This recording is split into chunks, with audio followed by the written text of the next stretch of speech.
I'm hearing your name a lot, Michael, when Lamar Jackson goes out and does what he's been doing of late. Do you speak to the kid at all? Yeah, well, we talk occasionally. I did a sit-down interview with him last year. I was a workaholic. He was working on his craft every time, I seen something going on with him, or anytime he text or call, it was, always him just grinding it out and putting in the work. And it's evident that, the evolution of him at the position now is starting to take shape and form. He's really hard to deal with. The system is built around his game and what he could do.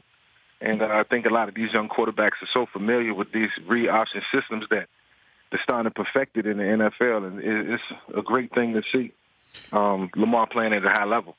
Is it true? Did I see a quote that you think that he might be better than you, Michael? Is that an accurate quote?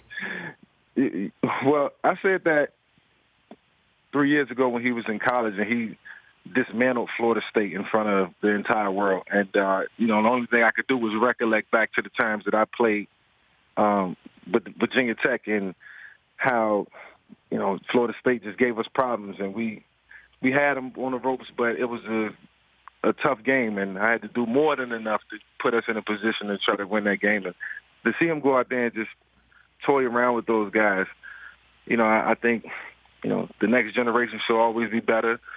And, it was, almost for certain for me to watch another guy come after me and see him do it a little bit better and to make it look a little bit easier.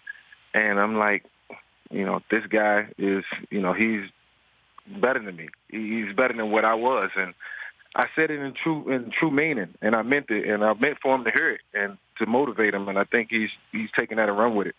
So what do you see when he struggles, Michael? Do you see something that you went through in the first couple of years when you came out of Virginia Tech? What do you see on those days when he's not lighting it up?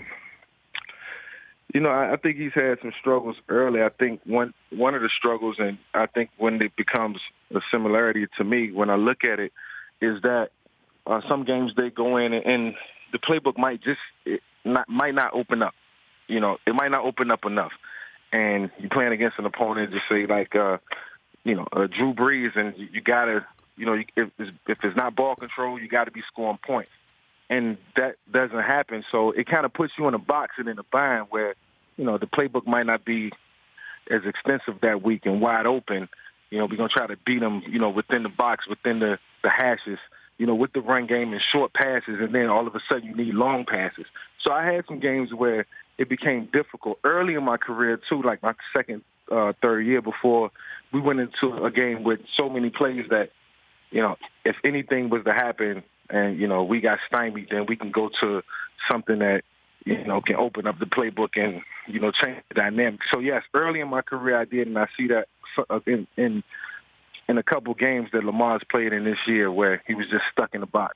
Offense wasn't open up enough. Michael Vick here on the Rich Eisen Show. Which offense could you excel in the most right now in the NFL today? If you could come back as the fresh out of Virginia Tech version of yourself on the field, which offense you say that's the one that I could be the MVP and win a Super Bowl in?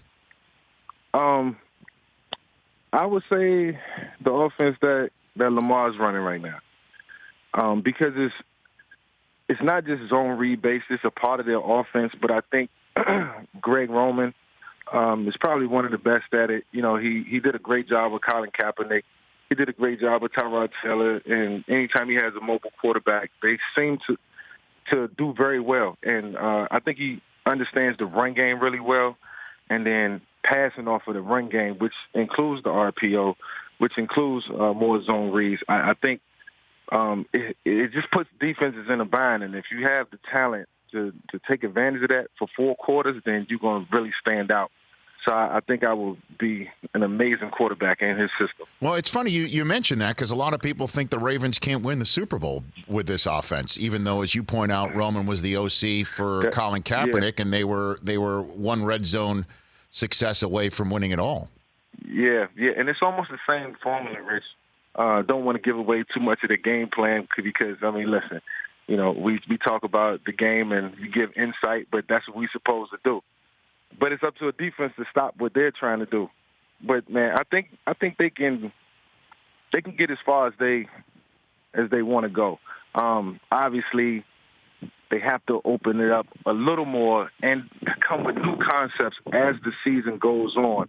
So it can't always look the same in a sense, and it has to continue to evolve, and it got to be creative. That's the key. For more of The Rich Eisen Show, tune to Audience Channel 239 on DirecTV for free on BR Live or download The Rich Eisen Show app.